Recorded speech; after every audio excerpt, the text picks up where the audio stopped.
wabarakatuh. Waalaikumsalam warahmatullahi wabarakatuh.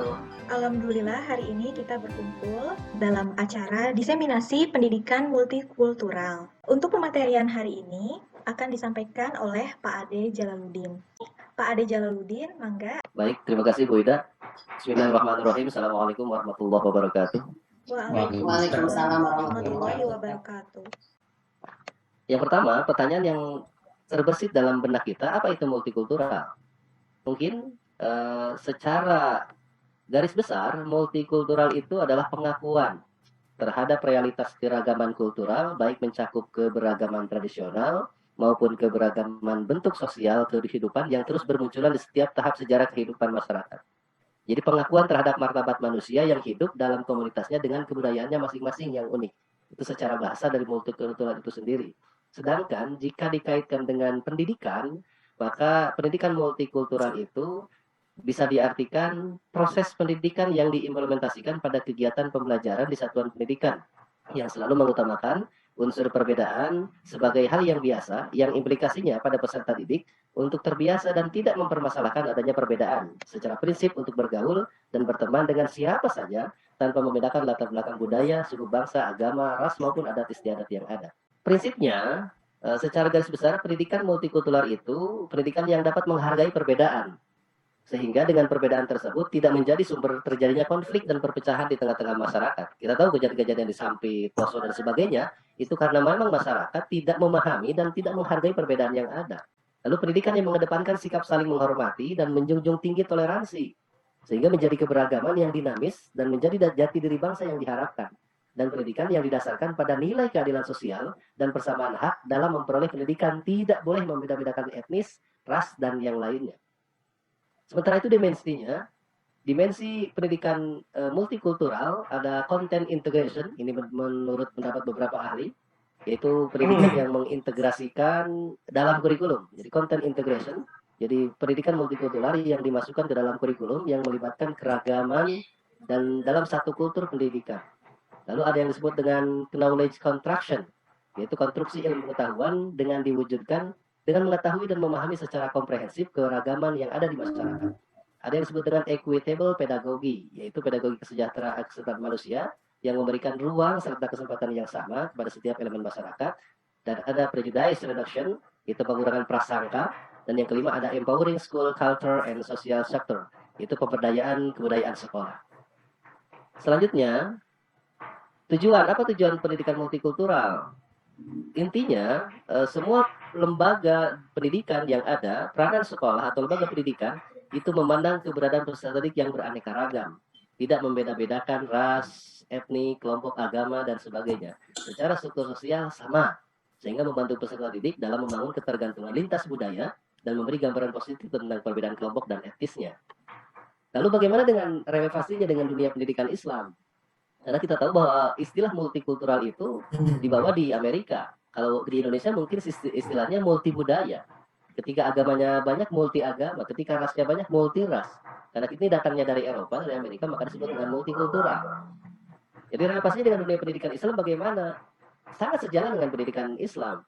Karena kita tahu sejarah pendidikan Islam diawali dengan sejarah konsensus hukum yang dibuat oleh Nabi Muhammad SAW ketika sepakat dengan orang-orang Yahudi dan Nasrani di Madinah yang disebut dengan Piagam Madinah pada waktu itu.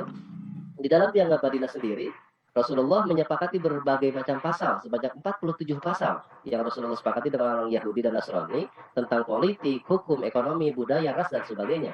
Sehingga Madinah yang aneka ragam budayanya, etnisnya, dan agamanya itu hidup sejahtera, baldatun thayyibatun wa rabbun ghafur.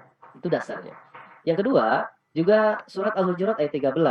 Kita tahu bahwa surat Al-Hujurat ayat 13 itu turun ketika Rasulullah SAW melakukan Fathul Makkah.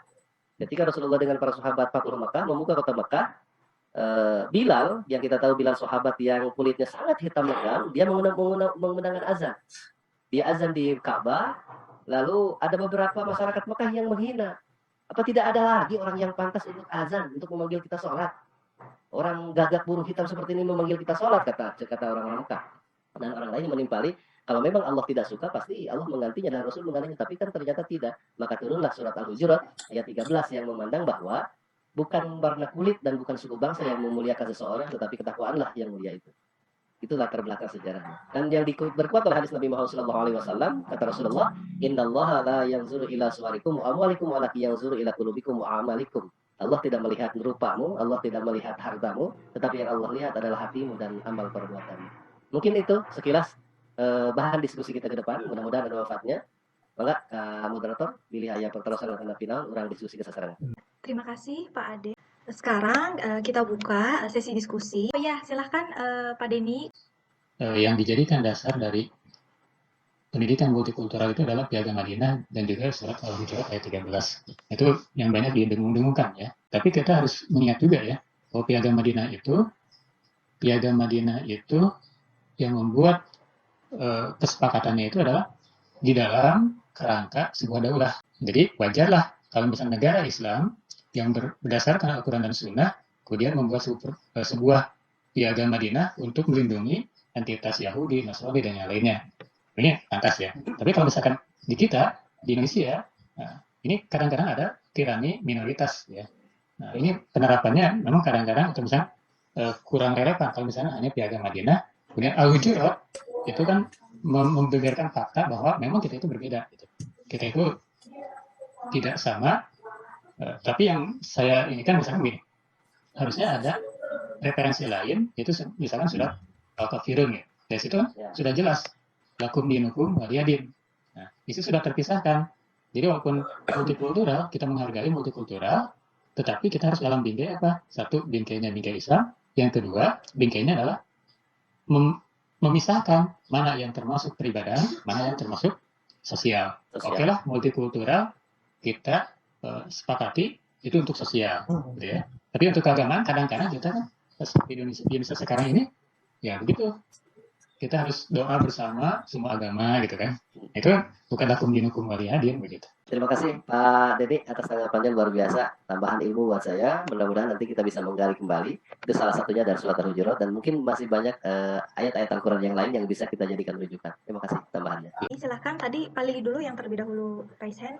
Sederhana saja pertanyaannya, ini bagaimana strategi untuk menerapkan pendekatan pendidikan multikultural kepada siswa. Sementara kan kalau di RPP itu tidak ada yang mengamanatkan untuk pendekatan dengan memakai pendidikan multikultural. Ada 3 program sebetulnya yang bisa dilakukan di sekolah atau di madrasah. Ada content oriented programs, itu biasanya kita mengajar di kelas. Ketika misalkan saya mengajarkan tentang persaudaraan hadis di kelas 3 SD, misalkan di kelas 3 MI, ada hadis dan persaudaraan, maka kita selipkan di situ. Kedua, bisa dengan cara student oriented programs. Itu biasanya ketika di mayoritas kita ada beberapa orang yang budayanya berbeda, siswa ada yang berbeda, maka kita munculkan prestasi mereka. Misalkan di kita Sunda, ada 1-2 orang yang dari Jawa, kita munculkan prestasi dari Jawa supaya orang-orang mayoritas yang Sunda itu tidak menganggap rendah kepada orang yang memang minoritas. Itu biasanya student oriented programs. Yang ketiga, ada socially oriented program, biasanya itu melibatkan masyarakat, bagaimana membudayakan ragam-ragam etnis. Biasanya di kita di madrasah, di Abdi, di saya itu biasanya di kita ada program peringatan Era Kartini dengan budaya-budaya berbagai daerah yang kita tampilkan, itu sama dalam rangka socially oriented program. Kita lanjut ya, ada Bu Rohaiti. Silakan. Saya ngajar di madrasah nih. Ya. Otomatis 100% muslim ya Pak ya. Ya. Berarti tidak ada perbedaan agama di sini. Kemudian yang kedua, saya kan di Bandung. Kebanyakannya mayoritas Sunda.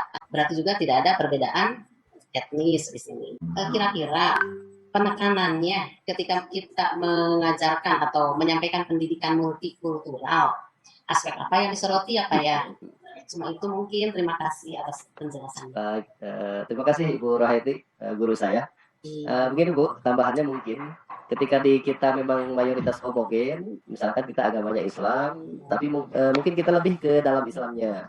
Karena memang dalam Islam itu mungkin di daerah kita terjadi beberapa golongan ya. Ada ismu-ismu, ada mazhab tertentu, bahkan sampai 73 golongan, 72 golongan. Bisa lah kita masuknya ke situ antara misalkan ya golongan Mahja Persis, Muhammadiyah, NU, Asal dan sebagainya. Nah, kita satukan di situ perbedaan walaupun memang masih sama-sama beragama Islam. Gitu, di situ penekannya di situ kalau dari agama. Kalau misalkan dari suku Sunda, misalkan sama-sama Sunda, mungkin Sundanya agak berbeda. di daerah kita, mau kisah saya saja yang dari Karawang, di Bandung, ibu yang dari Bandung kan pasti berbeda adat istiadatnya, walaupun kita satu sekolah. Gitu. Itulah penekanannya pada furu'iyahnya, bukan usuliyahnya. Kalau usuliyahnya sudah sama, mungkin penekanannya pada furu'iyahnya. Ya, terakhir mungkin mudah-mudahan di seminasi ini ada manfaatnya khusus bagi saya pribadi yang telah melaksanakan pelatihan, pada umumnya bagi rekan-rekan semua di madrasah, mudah-mudahan kita bisa meningkatkan madrasah kita ke depan dengan lebih baik. Baiklah, dari pematerian hari ini dapat saya simpulkan bahwa proses pendidikan multikultural dikaitkan di sekolah itu bahwa siswa dapat menerima perbedaan di antara rekan-rekannya. Saya cukupkan, semoga kegiatan hari ini dapat bermanfaat bagi kita semua. Assalamualaikum warahmatullahi wabarakatuh.